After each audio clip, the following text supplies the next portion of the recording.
They still ain't nothing running like a QuikTrip. That motherfucker's a well-oiled machine.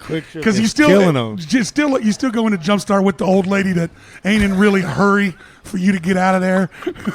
Every QuikTrip employee wants your ass out of that place as in fast and out. as What they do you can. need? That's it. Boom, boom, ring it up. I'm They'll out of wipe here. your ass and They'll get you open out up of a there. new register. Yeah, they'll open up a new register to see that. Well, they're one of the only places. They're better than Dillon's and everywhere else. If there is people waiting, somebody just materializes to take your money. They ain't missing out on the fucking dollar at QuikTrip. Nah. And ain't a single gas station in the country ever copied that model, which is weird to me. Nah, not at all. Never one that's on the QuikTrip ball. has something special. QuikTrip is like Chick-fil-A, man. I don't know what they're doing, but they're doing it right. Yeah, they whipping motherfuckers in the back is what it is, because none of them employees get out of line at all. Yes, we'll do that. Yep, gotcha. Yep, gotcha. Gotcha. When we go power wash to outside, I'm ready to go. Like they don't, and I think it's because there's always somebody out power. I think it's because they washing the like hire, and I think companies like that, and a lot of times, all jokes aside, how good you hire and fire is because you can hire a lot of people, but what you do, you got to cut the shitty people when you can. Yeah, absolutely. And don't work with the people that give you trouble, and I think that's what they do. They're just like, well, we're gonna have to let you get on out of here. We're gonna work with the dudes that show up on time and do the right shit. Yeah. But that's anyway, just life. So you got a podcast tomorrow. So it's Humble Greatness Podcast. Yeah, we call it Humble Talks. Humble Talks. Humble Talks. So what's the best ways to find all that? YouTube Humble.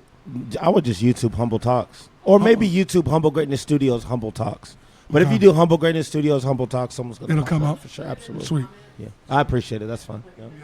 So if you're looking for another good podcast here in town, Humble Greatness Studios Humble Greatness Talks. got a good one. I feel like I'm really easy to reach, and I message back. I do message back. Yeah, you do. Very well. You do. So we had this conversation earlier today about communication is really the foundation for business. Absolutely. If you can't communicate, you're done. You got no especially fucking if business. you owe me money. You ain't got no business doing no. Yeah. If you can't communicate, just get out of business and try something else. Absolutely. Ain't nothing worse than trying to hound down money that people owe you, and they make you feel like the bad guy. Well, it's always like that, though, man. You just gotta just let it go, man. That's a bad feeling, though. I never do that to nobody. If I owe you money, I give you your money. And so I do a lot of business on broker, right? Somebody calls me, I got this situation, I need this, and I go, I got a guy, and so I try to call the guy and I try to make this all work out. If you don't answer your phone, you missed out. You done. And you better answer my voicemail in about 30 minutes. Yeah. Or another hungrier motherfucker just got the job. Absolutely. And that's how that works. And there's some motherfuckers that won't do nothing unless you text them. Man. Just whatever, just answer the phone. Everybody's on their phones all the time. So yeah. So there's no. And so I always text them. them. I always text them. I think it's rude to call people sometimes. It depends on what the relationship. Well, it is. It depends on what the relationship. And if you want to forego that awkward feeling, be like, just send them a text. Hey man, are you able to talk right now? Because a lot of times, man, I got a lot more shit to say than a fucking text can do. And sometimes I'll ask you like, how do you prefer I hit you? Yeah, you know what I mean? Like because I actually don't like being called because I'm usually in the middle of something. Yeah, like if somebody's calling right now, you're not answering. No, my phone's buzzing. My phone's off. Yeah, silent. Silent. I can't answer. Text me. Can't answer you right now. Sorry. Text me. That's the way to get unless someone like my mom or my kids call 3 times in a row, then I'm gonna have to that's an emergency. Yeah, it's an emergency. Maybe. Well, this show's only got 20. This show's got 30. It'll be all right. So, are you guys still doing concerts downstairs? Yeah. Unless I want to revisit. You want to say something about that? Yeah, because better not say it online. Because I'm finna say it too.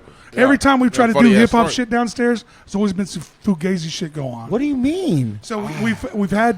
What about? I don't know if I'm ready for that. Less hip hop shows than anything have been in here, but for sure. We tried to book with you and do that show the first time we talked, and the holy hell of every cop in town came talking to us about that. We actually had a sit down. We actually had a sit down. I've never had an experience like that. And I can't believe it shows all the time. And how quick that went. It was like a week later, and they was out here bitching about our sign, saying you can't do this down here, you can't do this. We were like, what the fuck? We called the detective up. You remember this? Yeah. We called that detective up. Detective Knowles. We called him up. Now he was cool. He was really cool. He was actually very professional. And he tried to explain their side. Absolutely. Yeah, I feel like he has to deal with a lot of stuff. Man, he does. He does. I feel like he has a lot of headaches. He just has to. Yeah, but it seems like they also are targeting the hip hop community in their gatherings. Because we also had another show that we had here that was posted. We were doing the Aaron and Austin Show Presents. We were trying to do them every month. We got on. That's cool. Yeah, we got on a pretty. It was awesome. We got on a pretty good string of it, and the one hip hop show was actually Wichita Promo 316. Yeah, you can. And their show was doing the best numbers of any show that we had, and it got pulled off of our fucking platform. Like how? What do you mean? What does that mean? One beat. They claimed that there was some beats that were not legal to use because they weren't theirs, but they didn't license. But these were all. This is all original music. We didn't post any covers, and we told everybody, or any rap overs. Like sometimes you'll steal a beat. Correct. Steal a beat. We told everybody this has to be original, or it's just gonna get pulled, man. And it was original DJ doing his shit. The platform is. Yeah, absolutely. And it ran for 3 days and was on the verge of 6,000 views just on Facebook. Got pulled. Did you guys run it live? Yeah. Yeah, we ran it live. That's amazing. Yeah. So I ran live downstairs. We did and then it stays live for 30 days, and then you can repost it. That's the thing. And we didn't get 3 days in, and they yanked it down, and I couldn't put it back up. They wouldn't let me put it back up. So, golly. And what's the damn problem? For some reason, then I had a hip hop show. I wish I knew. Then I had a hip hop people coming on trying to promote a hip hop show, and almost always when I do a show, I try to pin it. Yeah, for like a few days, just so everybody sees it at the top. It wouldn't let me pin it. I'm like, what the fuck is this? It's an attack on hip hop. I was like, what is this? But it's from Matrix? greater levels than just local shit. Though. Absolutely. Like people just trying to hold it down or something. I don't know. I don't know, man. When we promoted any never other have that shows, much trouble with anything. We could promote any other shows that are terrible. There was one dude that wanted to spit blood and shit everywhere. Nobody gave a fuck. We didn't hear. Detective Knowles didn't have shit to say about that. He didn't give a flying fuck who was at that show. Yeah, we're gonna have to talk about that off camera. But we'd love to work with you. I appreciate it. And I did appreciate Detective Knowles coming and talking to us about it. He was a real chill dude, for sure. He came down, literally, it was me, Angelo, and Detective Knowles. Just sitting there talking about, like, what the fuck? Yeah, what's going on, man? Well, he's like, we're just going to, He took it well, but... He's just, like, real nice about how we're going to be racist against rap shows. That's really all it was.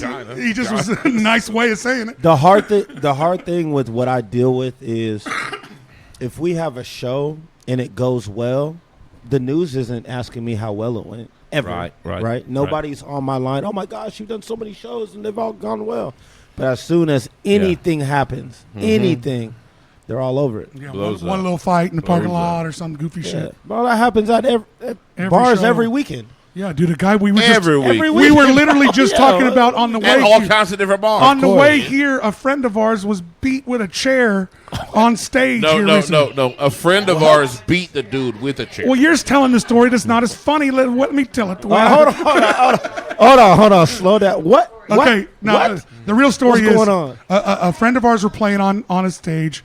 A guy was kind of the lead singer was going back and forth with somebody in the crowd. Oh God! About moving his truck or whatever happened. The guy hit. There was an accident in the parking lot earlier, so there was some tension.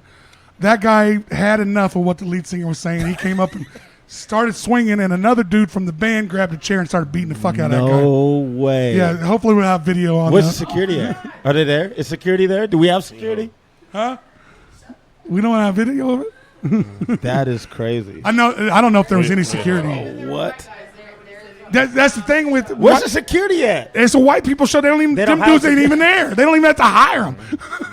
It's a Walmart greeter. It's a Walmart greeter they have at the door. Bro. Yeah. An observer. It's like I'm not gonna lie. Hip hop shows have that added extra expense that a lot of shows don't have. Absolutely. You guys have to like triple the fucking security. It's ridiculous. It is. I mean, just at face value. I mean, even when you're talking about clubs that play hip hop music, bro, they spending a lot on security every weekend. A lot. And shout out to them dudes that do that job well. That ain't an easy fucking job. I've been security before.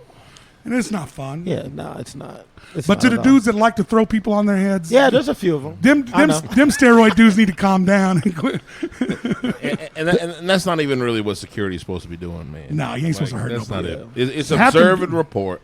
Yeah, absolutely. It's observe and report. No, you gotta still throw a dude out every once in a while.